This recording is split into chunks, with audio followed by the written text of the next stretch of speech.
Welcome to the Love of the Star podcast. I am Bobby Belt, Dallas Cowboys insider for 105 through the Fan in Dallas. That is your radio flagship home of the Dallas Cowboys. Joined as always by former Super Bowl winning NFL scout Brian Broaddus. He is now the co-host of the G-Bag Nation, 2 to 7 p.m. Central, Monday through Friday on 105 through the Fan. And he is also the pre- and post-game co-host on the Dallas Cowboys radio network. Brian, I know you won that Super Bowl of yours with the Green Bay Packers. Here tonight in Dallas on Thursday evening, does it remind you of those wonderful days back there in Green Bay, as it is freaking freezing here in the Metroplex tonight? This is actually a spring day in Green Bay. We had a tea time, about a 4:18 tea time that we had to hit when it was about 14 degrees. This is a day you would have called all of us sissies here in Dallas. Yeah, it was. You know what? It's funny because I try to explain to people in Green Bay about living in heat. And I said, imagine the coldest you've ever been in your life and how miserable you were. That's what heat does to people in the South and the Southeast, or the Southwest. I go, just imagine how miserable you are. And it's really the same thing. And, but yeah, it's so funny that when the temperature gets to like single digits, it does take me back to those days living in Green Bay, the 5 years I did. Yeah, people like you told us the story when you lived there, like when stadium people come up, plow your driveway so you could clear out of there and head out. But it is freezing just in time for Christmas. Really cold, and we've got a Cowboys-Eagles matchup on Christmas Eve. You and I will both be at the stadium for the majority of the day on Christmas Eve. We're going to end up opening presents in the Belt household on Christmas morning because I'm going to be gone all day. A 6 a.m. call time, Brian, at the stadium on Christmas Eve. But let's get into this Eagles matchup. The big news out of Philadelphia this week, no Jalen Hurts. Nick Sirianni pretty much announced Gardner Minshew as the starter today. This is actually the third consecutive game where we will not get a matchup between Dak Prescott and Jalen Hurts, as Hurts missed the finale last year. It was Gardner Minshew starting that game. And then the earlier game in October, obviously, that was Cooper Rush. But Brian, let's first, before we dive into the Eagles specifically, your thoughts on Gardner Minshew and what kind of a drop-off this is for the Eagles. Well, the Eagles have done a smart thing, because to me, Gardner Minshew is very capable as a backup. He's very capable of giving you emergency starts. We'll see how many emergency starts that he gets. There's some talk about that maybe Jalen Hurts is more injured than what the Eagles are even leaning on to. Maybe some AC joint problems. Some whispers around the league are talking about missing likely the Dallas game. No, not likely. Missing the Dallas game. I think maybe even the New Orleans game might be in a little bit of in the cards there. We'll see how it all kind of plays out for him there. But yeah, with Gardner Minshew, this guy's very capable, and he is an accurate passer. If you look to touchdown interception ratio, he's really, really good at that. All you go back and watch him play when he was at Washington State for, with Mike Leach, and the way he threw the football, the way he had success. Their game plan will be different. It will look different. They will likely more of a traditional offense when it comes to running the football. You probably won't see the quarterback power running game, that extra runner when the quarterback's involved. Ian Book is the backup. So, you probably don't want to get all the way down, even though Ian Book has played for the Saints.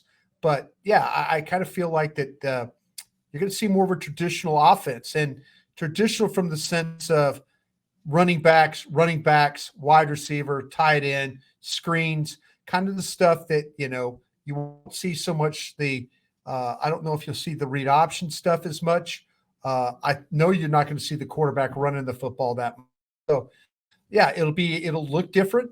The thing that's about the Eagles when you watch them on tape now is Usually this time of year, they're banged up on the offensive line. They're not. They're completely healthy. Their wide receivers are all available.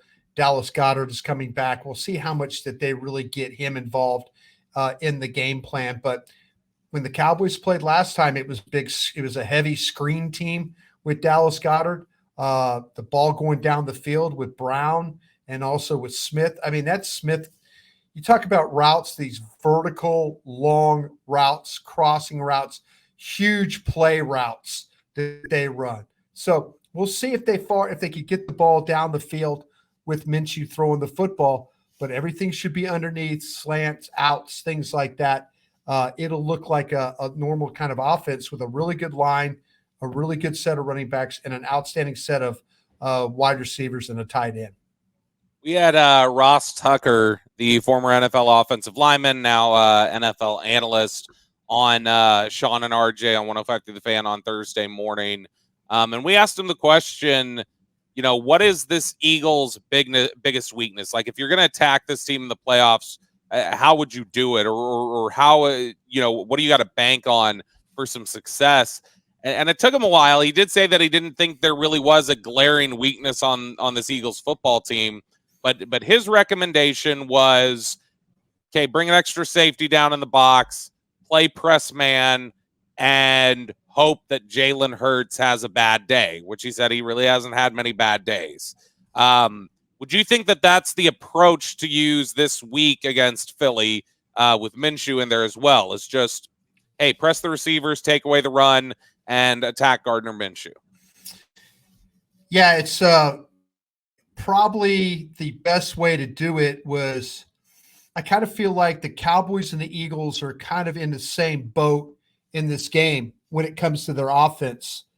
And I feel like that it's going to be more about trying to establish some type of run. And I'm not trying to be crusty, oh, you have to run the ball guy, or balance and all that. I'm just saying the thing that I feel like when you're playing defense against the Eagles, especially with Gardner Minshew at quarterback, is he is going to give the ball to these running backs, and when you're playing against Hurts, we saw what he did to Micah Parsons, how they froze the Cowboys defense, and so I don't know if Minshew can do that. So I think you're going to see a little bit more, bringing safeties down. This game is going to be about tackling. It's going to be about I think it's going to be, Bobby, too, about trying to win at the line of scrimmage. And I mean, win at the line of scrimmage when, they've got some guys that are really good athletes, maybe not the strongest guys. Lane Johnson, not the strongest guy, really good foot athlete. Kelsey, when you watch him play, when they put somebody on his nose and you don't let him pull and you don't let him second level and, you just bang on him, how well the Cowboys play inside at defensive tackle will go a long way to how their game plan can formulate. They need Osa to play well. They need Bohanna and Gallimore and those guys, Watkins. They need to control that middle the best they can, because the running game, it's going to probably start on the perimeter. But if you get guys up the field, and when you get guys up the field, that disrupts what I think the Eagles are going to want to do. That's pull offensive linemen. Upfield penetration. All of a sudden, blockers get picked off, and now these backs are running with the ball without blockers or naked on the edge, and now you have guys crashing and attacking and getting them, for behind the line or no gains. So, the one thing Jacksonville was able to do was they got blockers in space. Penetration will keep blockers from getting into space. So, however you do that, I just feel like that we're going to see a lot of movement, the counters, the waggles, the things like that. Some of the very similar stuff that we saw against the Texans and the stuff that we saw against Jacksonville. I'm guessing your endorsement would be, let's make sure Trayvon Diggs travels with A.J. Brown. Because especially I would think a more shifty receiver like Devontae Smith, that's not necessarily the more ideal matchup. I would think that the bigger bodied A.J. Brown would be a guy that you'd like to see Diggs on. Would that be your approach this week? And I know we've talked about this a little bit on the last episode during this week, is the idea of Deron Bland plays outside. You bring up Mackenzie Alexander to play the slot. So would that be your approach? Alexander in the slot, Deron Bland on the other side, and then just have Diggs travel with A.J. Brown? This is going to sound crazy. How much does Smith going to play in the slot? Is Smith going to play outside quite a bit, right? Me personally, I kind of feel like that if I could get Diggs on Smith and the bigger body Bland on Brown, and I'm gonna double Brown. I'm gonna help on that, but I'm gonna take Diggs, and I'm gonna try and take away your second best weapon. Is what I'm gonna do. Now, familiarity, Alabama, know the player. You know what I'm saying? Yeah. That kind of thing. You're right. This and all that might give Diggs some problems, but if you press Diggs and you find a way to get up on and bang Smith, I think that might be the best route to go. Put the bigger body of Bland on Brown, because Brown, bang on him. He knows how to run with the guy. He's got 4 interceptions. He knows how to carry. He knows how to find the ball. I think taking away the explosive Smith might be the best path here. And it might be because, again, if you put Diggs on Brown, it might not be as, because I think that Diggs can run with and carry and do all those things, but it might be with Smith and then double Brown with, or you could help Diggs, with some safety alignments and stuff like that. I might do the opposite of what you were just talking about. Interesting, because that's been one of the things that we've obviously worried about, has been the shiftiness of guys like that. It can be difficult sometimes for Diggs, but I see your reasoning there. It makes sense. Now, on the defensive side of the ball for the Eagles, there's never been an NFL team that had 4 players finish with double-digit sacks in a season, Brian. And right now, Hassan Reddick has 12, Javon Hargrave has 10, Josh Sweat has 9.5, and Brandon Graham has 8.5. So the Eagles are very close to being a historic pass rush. Are they as good as the numbers say they are, Brian? Is this going to be a real challenge for the Cowboys offensive line on Sunday? I feel like that you'll be able. I think the Cowboys offensive line is better, and it's better at right tackle. And please, folks, before you lose your mind, I've said this on a bunch of platforms, whether it's DallasCowboys.com or 105.3 The Fan, or now here with you guys on this podcast. I think Terrence Steele has had a hell of a year. I really do. I think that if he was in pass blocking with Reddick, I think he would have a struggle in this game. Tyron Smith, to me, is a great option over there. I am so happy that you've got a big body guy that's athletic that will bang on him. I mean, bang on him in the running game and bang on him in pass protection. Hit him in the throat a couple of times, hit him in the chest, throw him to the ground, do what you have to do. Reddick wants to play with quickness. He wants to get to the edge. He wants to get underneath and try and get to the quarterback. I think that to me, the way that Tyron Smith can play in the running game and the passing game is a great advantage for you over there. My worries are over on the other side with Sweat dealing with Tyler Smith. Okay, now you have to figure out. The problem is the Eagles are really good inside at defensive tackle. They've got big body guys. They're going to push the pocket. They got guys that are really active when you talk about Cox, and what they're able to do. And Ndamukong Suh's a longtime player. Joseph, longtime player there. They've got some big body guys. Brandon Graham over there. It's going to be a tough night. So I have to think about, how do I protect Tyler Smith in this game? Do I don't so much have to worry about putting a tight end or chipping over on Tyron Smith's side. I'm making the right end have to play in this game, whether it's through a chip, a tight end, widen them, whether that's Sweat or Graham or whoever they put over on that side. Before we go transition over to some of the news here this week, let's go ahead and get a pick in for this game.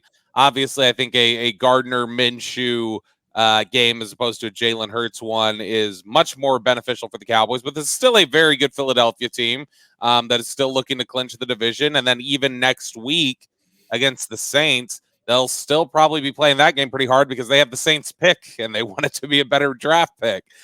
So in this game specifically, though, I'm going to trust the Cowboys get this one done. I'm going to go Dallas 35, Philadelphia 23. I'm going to go the opposite, Bobby. I still feel like that this is a team, even with Gardner Minshew at quarterback, I think they're going to still be able to move the ball. I kind of feel like they're still going to make plays. The problem is you're really compromised. I absolutely hope I'm wrong about this. I've been wrong a couple of times this year about this team. And, I'd like to believe Dallas could win this game. I just feel like you're compromised at corner. You're compromised right now at linebacker. They could still run their offense. Can your defense show up? Can your defense get some stops? Is the offense not going to turn over the ball? The one thing the Eagles make you do is turn over the ball. They figure they've got some players that can do that. I'm going to pick the Eagles 31, Dallas 24 in this game. Ooh, and there will be panic in the streets of Dallas if they lose this game to Philadelphia. I think you're listening to the Love of the Star podcast. The Love of the Star is an Odyssey podcast. You can find it on the Odyssey app or wherever you get your podcasts. Okay, Brian, Pro Bowlers announced this week, which, I think everybody generally has always viewed the All-Pro team as a higher standard and a more important one, but it's a little bit different now. It's not just fan voted on anymore. It's fans have a third of the vote, which I don't know how much I love that formula, by the way. I mean, you had a couple guys who were like the leading vote getters at their position, and now they're not even alternates on the team, which I think you got to wait a little bit. Like, you got to put some weight on what the fans want to say. It's their game. It's their outing a little bit. But the Cowboys do get 7 players named as Pro Bowlers. Let's run through them really quick, just some of our thoughts on, their seasons and how we think they've played. Before we jump into the guys that did get named, do you think anybody was missed from the Cowboys? No, I think they got him right. I mean, the number of sacks that Armstrong had, but, it's kind of been up and down for him a little bit. I think the number's really, really good. But overall, I think they've got this thing. The tight end, we'll see. It's been a solid group, but I don't know. Yeah. Group. I kind of feel like they got it right, Bob. My one, honestly, and I know you were talking last segment how you do think they've improved there, but my one, honestly, is I would have said I don't know that there were a ton of right tackles that were as dominant in the run game as Terrence Steele was this year, and then being a passable pass blocker, I feel like finds to being a pretty good player, and it's not like there's just a large section of really good right tackles in the NFL. There are typically more left tackles that are really good at the position. So the one guy I could have seen having a case that didn't get in, to me, would have been Terrence Steele. But otherwise, I think they nailed these names here. Let's start off with the offensive side of the ball. I want to lead off with this guy because there was so much talk about what he could step in and be this year, and that's CeeDee Lamb. Your thoughts, Brian, on CeeDee Lamb's season? Yeah, CeeDee Lamb last week looked like CeeDee Lamb from Oklahoma that I saw a few years ago. Last year, he was an alternate. This year, he made the team.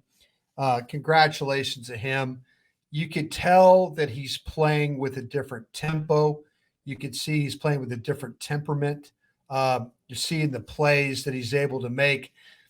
it's unfortunate that we've had some of the Dak interceptions have been, oh, was that CD's fault? Was that a bad throw? There's all those questions. But you see a player that honestly in these games now is a difference maker. And you throw him the football and good things happen. So really, really happy for him that, I think the projections came out. Would it be like 95 receptions or something like that? I think that would be awesome for him to obtain a number, maybe even go higher than that. But he has worked himself into the point where you kind of know, like, okay, well, they gave up on Amari Cooper for this guy, and this guy's stepping up for you.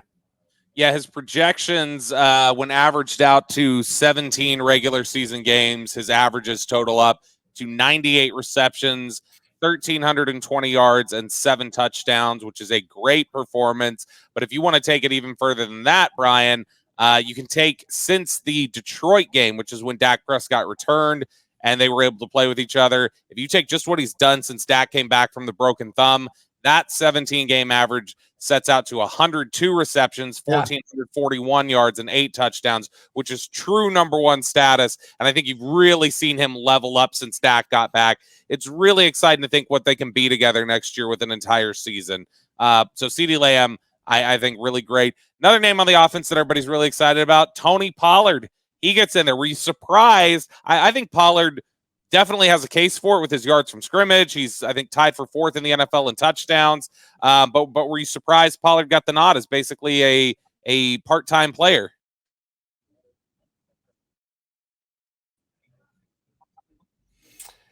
He wasted this guy. Remember I told you this, Jerry got mad at me for asking the question about do you feel like you've kind of wasted Tony Pollard here since he's been with the Cowboys? And Jerry wasn't too happy with me on that question.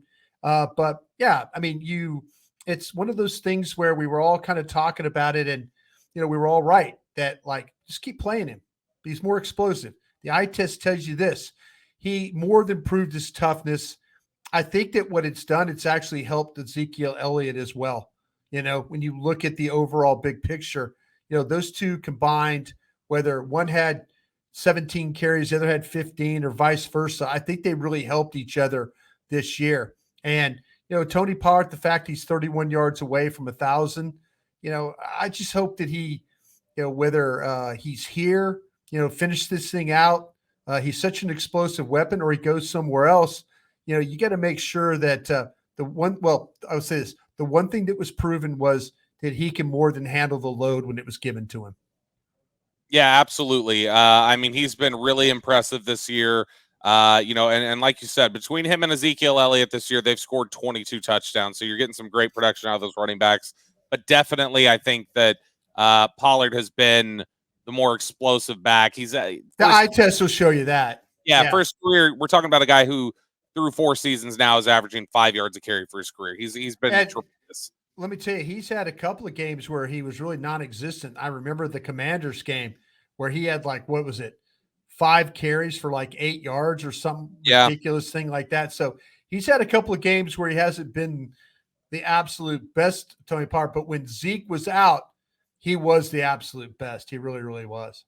The third final offensive player who made it for the Cowboys, Zach Martin. I think we all felt like earlier this season it wasn't a bad year, just wasn't your Hall of Fame Zach Martin type of season. I think he's played better as we've gotten into the second half of the season, but still probably not quite up to his normal standard. But his normal standard is so high that even playing below it, I think has been Pro Bowl caliber.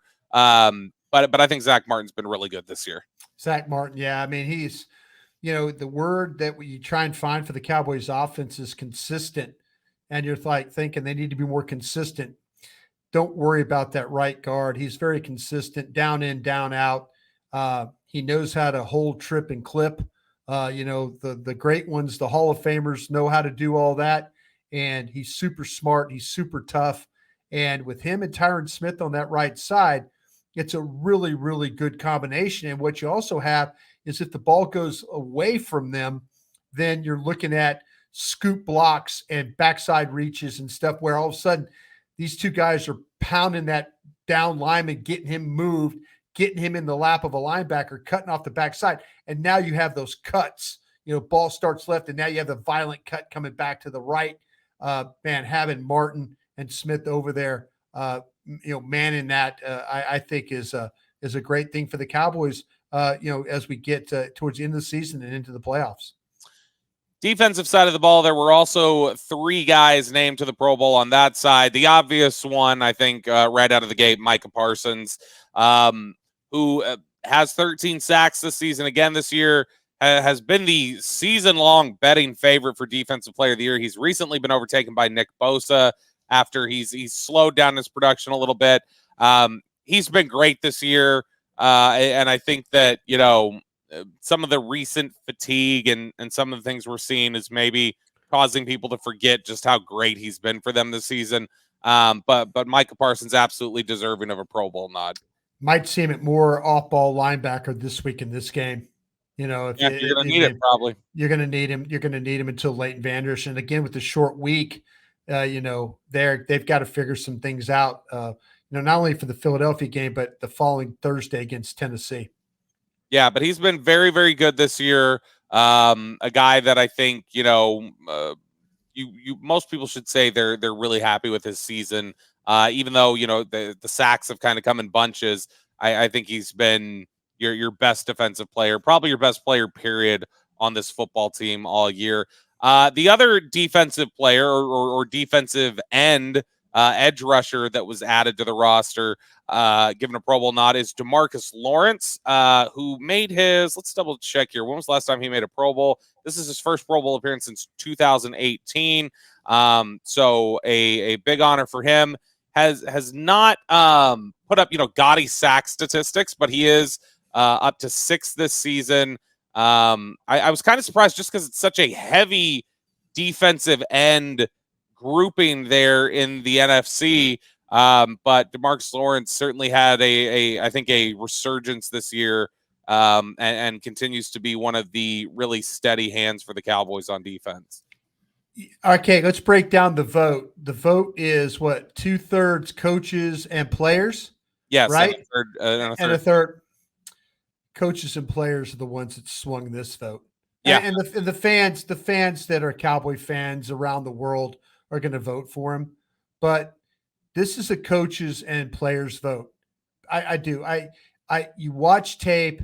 He's one of the most complete defensive ends we have in the game when it comes to playing the run, playing with effort, playing to finish, sacking, pressure, all those things. DeMarcus Lawrence has done an outstanding job, and coaches and players recognize that. They study the tape, they see the player, they know who they have to prep for. He wasn't.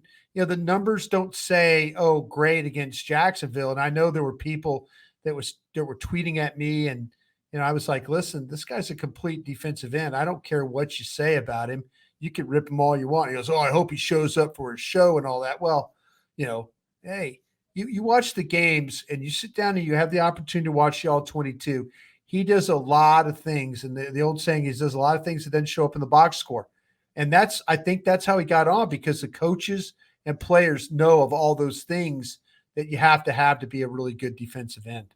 Yeah, and Pro Football Focus credits him this year actually with 37 stops, which leads the team. It's even more than Micah Parsons has. So he's been a complete all-around player. The third defensive player that the Cowboys get added to the roster this year, the Pro Bowl roster, back-to-back Pro Bowl appearances for Trayvon Diggs, who the interception numbers are obviously down this year. He's got just 3 with 13 pass deflections. But even though he's only got 3 interceptions this year compared to 11 last year, I think he's been a more consistent, better player in coverage this year. To me, he is a true, not shutdown. I don't know that a shutdown corner really exists in this era, but how we talk about number 1 receivers, he's a true number 1 corner to me. Yeah, this is his, as you mentioned, his second Pro Bowl, right? Is what we're looking at. And how many years has he been in the league now? Is this his 3. third? Mm-hmm. Okay. Can I circle back about Micah Parsons and say something real quick? Yeah. I learned this today, and I didn't know this was a factor, any truth, because of the CBA. The fact that Micah Parsons made the Pro Bowl in his first 2 seasons in the league under his rookie contract, his 5th year is automatically like a franchise tag. So Really? whatever the amount of a linebacker is in the 5th year of his for his contract, when they pick up the 5th year option, is that will be that like the franchise tag number for that position. Now the question is going to be, is he going to be a defensive end or is he going to be a linebacker? So I think the difference between the two is like $3 million right now. I think it's 17 and 20. I didn't know that. By making it the first 2 years of his rookie deal, his 5th year option automatically is franchise tag number money. So good for him. Yeah. Significant. When they get to the point in time, that's what the Cowboys are going to have to be, they're going to be counting every penny to try and make sure they get his deal done. But to Diggs's, 2 times in 3 years. Yeah. And it's, I'm not going to say this. I mean, I say it, but they need more. They're going to need him to come up with, he's capable of so many big plays, but they're going to need him. They're going to need him to get his hands on some balls. And, these next 3 games and into the playoffs, he's going to draw some tough assignments, but they're going to need him to really, to take that game to even a higher level, like I say, knocking down them passes or getting the opportunity to intercept balls like he's capable of, like we've seen, because they're going to need, teams are not going to throw the ball at him, very much, but when they do get the chance, that he needs to find a way to make them pay. So it sounds like you're a little bit more tepid on Diggs than I am. So you don't think do you think he's had a worse season than he did last year? I think there's some things about him in the running game that you absolutely don't want to deal with. I think there's times, I think he's gotten better. I think there was a time when they played poor perimeter run defense, and he was part of that. Yes, I do. Okay. I mean, to me, and I know not every cornerback is Deion Sanders, but to me, when you start to talk about Pro Bowl players, that's why Tank Lawrence got on, because he's a complete player. That's where he digs. I mean, I'm not saying you have to be, Antoine Winfield, come flying up and making tackles. I'm not saying you have to, but you have to not be a liability. He's gotten better, but man, if he were to play with a little bit more aggressiveness and coming up, I think people would be even more impressed with him, and that would be that solidify that position, because I think you have to be, these Pro Bowlers, I want complete guys. And that's something that times he's lacked, but he's gotten better at it here the last couple of weeks. Final Pro Bowler for the Cowboys, it is the special teamer Kevontae Turpin, who I honestly think has not been great in the last really, I don't know, 5 weeks or so. He's not been the same guy in terms of the explosiveness. I'm not always seeing. Okay, I was going to ask you, has the USFL season finally caught up with him? I think that's very possible. The guy's basically played a year straight of football. It's a lot. But even still, he ranks top 7 in the average yards per kick return and average yards per punt return. He's the only guy in the NFC who is in the top 7. So easy to hand it over to him. He's had a really good season. He has helped them with field position a ton. It's just been really the last couple of weeks where he's kind of cooled and maybe just looks a little fatigued. Well, some of the decision making has not been very good either. I mean, I think he feels the pressure. I think he feels the pressure to make a big return. One of the things I think we see pretty well from the press box a lot of times is where, we don't always have the answers on offense and defense, but from the press box, I think we get a pretty good view of being able to see where you should go in the return game. And there have been a few times where it's like, why'd he go there? It looked like it was laid out pretty easily in front of him to go here. And so there have been some questions there, but definitely valuable for this football team. No question about it. I mean, and the Eagles, if you watch them play, they're a little susceptible to returns. Mm-hmm. He might be the difference maker in this game. By the way, real quick, Bob, this is a game too, where I guarantee you Bones Fossil is going to fake something. Woo! Let's go. I guarantee you're going to get some kind of trickeration from Bones Fossil. These games like this, these coaches thrive to be in games like this and be a difference maker, steal a possession, whatever you want to do. So, and one more thing about Turpin. If they actually played the game, if they, now we're in that mode where we don't play the game, the Pro Bowl game, we kind of play tug of war and stuff like that, Yeah. We had a discussion on this morning on Cowboys break that would Turpin win the MVP award because nobody tackles. So all of a sudden you're punting the ball to Turpin. How many touchdowns would Turpin have as a returner if nobody's willing to tackle on the punt return or the kick return?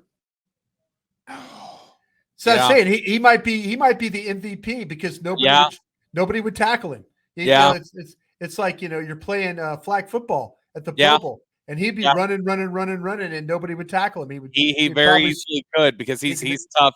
He's tough, man. Tough to bring down. Yeah. You're listening to the Love the Star podcast. The Love the Star is an Odyssey podcast. You can find it on the Odyssey app or wherever you get your podcasts. All right, Brian, let's move on now to our favorite segment of the week. It is the Dean Julia Love of the Star mailbag. Your birthday brethren, Dean Julia, by the way. First question here from @RealSizzleSK. If the Cowboys would have won last week and the division is really on the line, do you think Hurts would try to play even with his injury? I think that's really tough. No. I think this is one where he's not going to be able to go. No, and they act like that Hurts is a Wolverine, these regenerating body parts and stuff like that, and they're talking about his toughness and all. No, talking to guys around the league and talking to some information guys around the league, they really do believe this injury is more serious than what the Eagles are leading on. And I was hearing like AC joint issues, and he, after the game, he did not, he's getting interviewed. He didn't look comfortable. He looked like he was in some pain. And they, once the Vegas kind of figured out 1.5, 3 points, 4 points, 5 points, Vegas figured out that there was about to be some news coming down the pike that Hurts was not going to play. I don't think he guts it up for this game. I think it's more serious than what the Eagles are leading on to. Next question here from Jay Renfret. And I'll need to maybe repeat these for you, Brian. But he wants us to rank these in order of team strengths. Okay. So we have talent, coaching, mental preparation, and toughness. Talent, number one. Okay. Yep. Coaching, number two. Mental preparation, number three. Toughness, 4. So in the order that he placed them for you. Yeah. I think you got him right. I think that's close. I might flip. You might flip toughness and mental preparation. Is that what I'm? Yeah. Because that's the one that I might flip because there are some times where it seems to take them a while to get into the flow of games where it's like these coaches have done a good job. I'm not going to kill these coaches. You won 4 games with a backup quarterback. Come on, man. Really? No, that's fair. I do. And I don't think it's I just think that I think they have improved their toughness. That was severely lacking last year. And I think they do play like a more physical, tough football team now. They're a beat up team, or like I say, the talent right now, they've got talented players. The problem is that all the talented players are really kind of beat up. Yeah. That's the problem. But that's where we're at. We're week 16 in the season. It is what it is. This is interesting. We've been kicking this around. We'll get back to the other questions. This is my submission to the Dean Julia Love the Star mailbag. We were kicking around on the morning show this week. Which coach do you think deserves more scrutiny right now, Kellen Moore or Dan Quinn? Dan Quinn. Really? Because I feel like Dan Quinn has tried to cover over things with acquisitions. When they go and get Jonathan Hankins, they lose him. He tried to move Micah Parsons linebacker. They couldn't generate a pass rush. He goes, okay, I can't really do that. I got to move him back here. I think he's trying to make lemonade out of lemons. Whereas it feels like there's times where the offense struggles where it's like there's not really an excuse for that. And so for me, I would have it a little more at Kellen Moore. But you say Quinn. Well, I say Quinn because to me, he's got to figure out this pass rush. He's got to, where it's the last couple of weeks are, to me, it's just, I didn't want to ride the fence. I really didn't want to ride the fence. And I know that Kellen Moore probably wanted to call a safer play on 3rd and 10 the other day. And maybe Mike McCarthy told him, go for it. The no moss. Mike McCarthy speaks of no moss. Go for it. And so I think with Quinn, and listen, Kellen Moore, he's called plays where, we talk about Dak and the interceptions and stuff. He calls a play and where he runs a drag where the play should have been completed. It should have been a completion to Noah Brown. They runs a play early in the game where what does Dak do? He throws the ball down the sidelines to Pollard, where he's got Noah Brown dragging underneath for a first down. I think there's things that Kellen Moore's trying to do to help his team win these games. But with Dan, it just seems like maybe the talent of the defense really isn't what it is. He's trying. He's trying to. I get it. You're minus. You're minus your corner. You're minus a linebacker. Jaron Curse this week sort of directly said we are not as good as we think we are. Well, but also this is where I'm at right now with that whole thing, right? Yeah. This is where I'm at right now. Dan Quinn deserves the scrutiny of trying to get the pass rush. But you know who this is on now? This is on Kellen Moore and Mike McCarthy and Joe Philbin and Lunda Wells and as Doug Nussmeier. Yeah. This is on all these offensive coaches. Your defense has got you to this point. Your defense has got you to this point. Now, here I am. I'm kind of going against my argument here. But no, I see what you're saying. But the defense has got you into the playoffs. They are beat up, banged up. They can't give you any more. The old Star Trek episodes when Captain Kirk asked Scotty, I need more power. And, Scotty would say, I've given her all she's got, Captain. That's it. That's all you got. You can't. Offensive line, running backs, the receivers. I'm talking about you, Michael Gallup.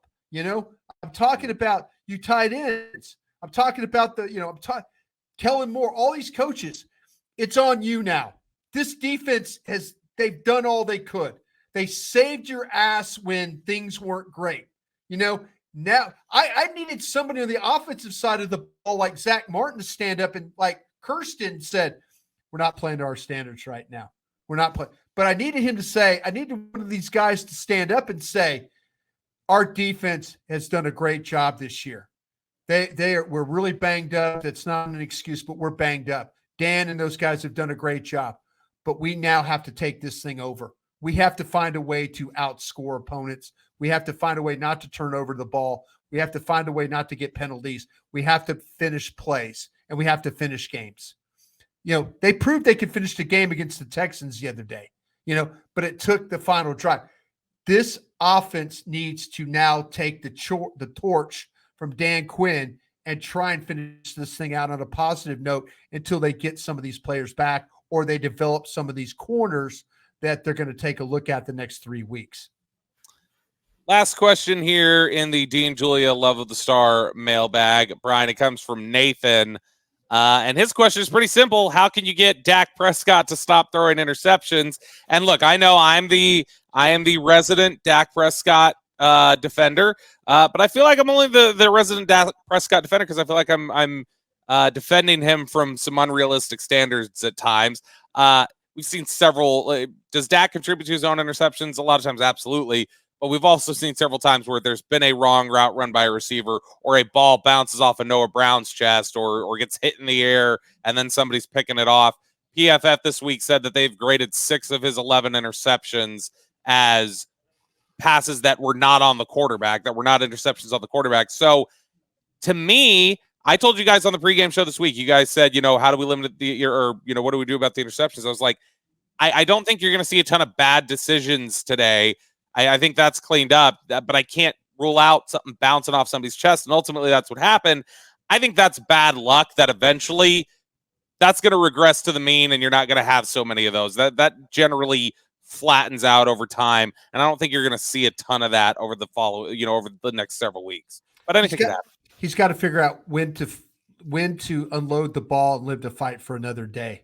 Not every play is the 51-yard pass to Noah Brown in the Texans game. Break the pocket running. Not every play is the pass to Pollard down the sidelines when you have somebody open underneath. Not every play is you run the waggle to the right on the goal line and you have Schultz, a middle receiver, and you throw the ball to the hardest guy. You throw the ball. He threw the ball to Noah Brown. Noah Brown's first touchdown. That option that he took was the hardest of the three options. To throw the ball back inside to Noah Brown after he's blocking and then releases. Yeah. You have to figure out when the best time to say, we got to go now, and I've got to live to fight for another day. And I don't know if he'll ever figure that one out. Tell me the last time that Dak Prescott just threw a ball away. You can't. You can't. Yeah, Bobby. I can't recall. Yeah, no, I can't. It was probably last year when he didn't trust his legs. I think Tony Romo had the same issue. Remember in the like 2008, 9, whatever that. It's the famous Hard Knocks as a rookie when Parcells is telling him throw it away. Yeah, he's like, live to see another day. Throw the ball away. Yeah, get it away. I don't care about anything else. Don't take a sack. Don't make a throw the ball away. Yeah, and so that was definitely his problem. See, that's what I think we're living right now. I think Dak realizes he feels like he doesn't want to die on a play. He doesn't want to die. And I mean, die of, we get it. Yeah. But anyway, I don't know if it'll change until you start seeing him throw the ball away. Then I'm not thinking it's going to change. That does it for us here today on the Love of the Star. We hope all of you have a Merry Christmas, Happy Hanukkah, Happy Holidays, whatever it is. Hope you guys have a safe, healthy, happy holiday season, and hopefully can get a Cowboys win on Saturday. Until next week, we will talk to you guys later.